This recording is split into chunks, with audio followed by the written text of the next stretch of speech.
മുത്തശ്ശി സുമയോടായി പറഞ്ഞു. ഞങ്ങളുടെ ഗോവിന്ദന് ഈ മോള് നല്ല ചേർച്ചയുണ്ടാകും. കാണാൻ നല്ല ചേലാണ്, നല്ല വിനയമുണ്ട്, സ്നേഹഭാവമുണ്ട്, കണ്ണിൽ ദയയുണ്ട്. അവന് വേണ്ടി എത്ര സ്ഥലങ്ങളിൽ പോയതാണെന്നറിയോ? എനിക്ക് ഒന്നിനെയും ഇഷ്ടപ്പെട്ടില്ല, മുത്തശ്ശി പറഞ്ഞു. തുകിന ഒന്നും മിണ്ടിയില്ല. സുമ മകളുടെ അടുക്കൽ നിന്നും മുത്തശ്ശിയെ കൂട്ടിക്കൊണ്ടുപോകാൻ ശ്രമിച്ചു. മുത്തശ്ശി തുടർന്നു. നിങ്ങൾ രണ്ടാളും സഹായത്തിന് നിൽക്കുന്ന ആ പെണ്ണും മാത്രം ഈ വലിയ വീട്ടിൽ. നിങ്ങൾ ഒരു നല്ല നായയെ വാങ്ങണം. അവൻ വലിയ ഒരു കാവലാണ്. ഈ ഏരിയയിൽ ഗൂർഖ കാവലുണ്ടമ്മേ. കള്ളവും നടക്കില്ല. ആഹാ, അപ്പോൾ ഈ സ്ഥലം കൊള്ളാം. നിനക്ക് തപസ്വിനി ശാരദയുടെ കണ്ണുകളാണ് നിനക്ക്.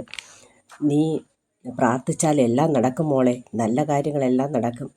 ഇവരെന്താണ് ഈ ആൾ ദൈവത്തെ പോലെ സംസാരിക്കുന്നതെന്ന് തുകിനയ്ക്ക് തോന്നി.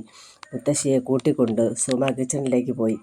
അവർ സുമയോട് ആവശ്യപ്പെട്ടു, മോള് കുറച്ച് ആഹാരം തരണം. സന്തോഷത്തോടെ സുമ തീന്മേശയിൽ ഇഡലിയും ഇരുന്ന കാസ്ട്രോൾ തുറന്നു. മറ്റൊരു ഭംഗിയുള്ള തൂക്കിൽ ചമ്മന്തി, ചട്നി, സാമ്പാർ എല്ലാം കണ്ട് ഇതെല്ലാം എനിക്ക് കൊതിയാവുന്നു മോളെ. നീ എടുത്ത് തരൂ, അതാണ് എനിക്കിഷ്ടം. സുമ 2 പ്ലേറ്റിലെടുത്തു. കറികൾ ഒഴിച്ചു. ഇഡലി മുറിച്ച് കഴിച്ചുകൊണ്ട് അമ്മുമ്മ പറഞ്ഞു, അയ്യടാ അയ്യാ, ഓരോന്നും കേമം കേമം എന്ന് പറഞ്ഞ് അവർ കഴിച്ചുകൊണ്ടിരുന്നു. ഗോവിന്ദൻ്റെ അമ്മ തുകിനയെ സമീപിച്ചു. മുത്തശ്ശി, മോളെ ഇഷ്ടമായെന്ന് തോന്നുന്നു. ഞങ്ങൾക്ക് ഇവിടെ തന്നെ ഇഷ്ടപ്പെട്ടു. ഇവിടെ ഗോവിന്ദ് ഫോട്ടോ അയച്ചു തന്നിട്ടുണ്ടായിരുന്നു. വലിയ ഇഷ്ടമാണ്. അവൻ എഞ്ചിനീയറാണ്. ഗൾഫിൽ 6 ശമ്പളമുണ്ട്.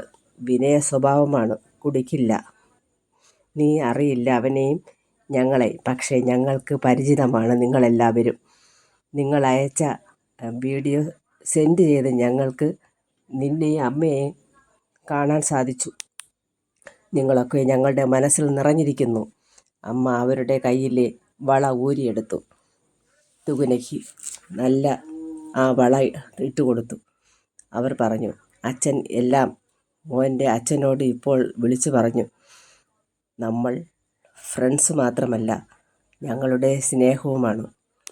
എല്ലാവരും പോകാൻ റെഡിയായി. മുത്തശ്ശി പറഞ്ഞു, ഞാൻ വരുന്നില്ല. ഈ മക്കളുടെ കൂടെ നിന്നോളാം. നിങ്ങൾ പൊയ്ക്കോ. മുത്തശ്ശൻ പറഞ്ഞു, അത് ശരിയാവില്ല. നിനക്ക് പ്രഷർ ഉള്ളതല്ലേ. അവരെ ബുദ്ധിമുട്ടിക്കണോ? ഓ, നിങ്ങൾ ഇവിടെ നിൽക്കാം. നിങ്ങൾക്കും നിൽക്കാം അല്ലേ മോളെ? സുമ ചിരിച്ചതല്ലാതെ ഒന്നും പറഞ്ഞില്ല. വളരെ നിർബന്ധിച്ചു മക്കൾ മുത്തശ്ശിയെ കൂട്ടിക്കൊണ്ടുപോയി. സുമ കിടക്കയിൽ തളർന്നിരുന്നു. എല്ലാം ശാന്തം. ജീവിതം എന്ത് വിചിത്രം.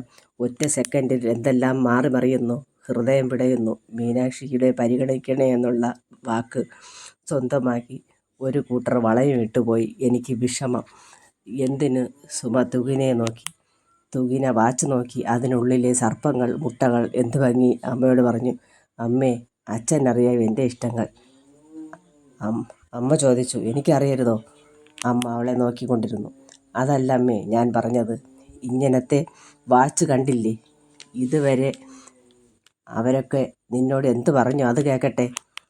എല്ലാം അച്ഛൻ പറയും പോലെ എന്നല്ലേ അമ്മയുടെ വാക്ക്. നമുക്ക് അച്ഛൻ പറയും പോലെ അനുസരിക്കാം. അതല്ലേ അമ്മ പറയാറുള്ളൂ. അമ്മയ്ക്ക് ഒന്നും തീരുമാനിക്കാനാവില്ലല്ലോ. അച്ഛൻ്റെ സ്നേഹം അമ്മയുടെ ലക്ഷ്യം. അതിൽ ഉരുകണം ഒറ്റ മകൾ. എനിക്ക് അമ്മ പറഞ്ഞ വാക്കുകൾക്ക് തർക്കുത്തരം പറഞ്ഞ് അനുസരണ ഇല്ലാത്തവളാകണ്ട. ഇന്ന് അച്ഛനും അമ്മയും പ്രതീക്ഷിക്കുന്നത് എനിക്കറിയാം. വിനീഷ സ്നേഹമുള്ളവരാണ്. അച്ഛൻ പറഞ്ഞാൽ ആജ്ഞാപിച്ചാൽ ഗോവിന്ദ് നിങ്ങളുടെ മരുമകനാകും. അവരൊക്കെ പാവങ്ങളാണ്, പിന്മാറും. വിനീഷയ്ക്ക് എന്നെ അറിയാം. എൻ്റെ സാഹചര്യം ഞാൻ നോക്കണ്ടമ്മേ. മകളുടെ പക്വത കണ്ട് സുമ അമ്പരന്നു.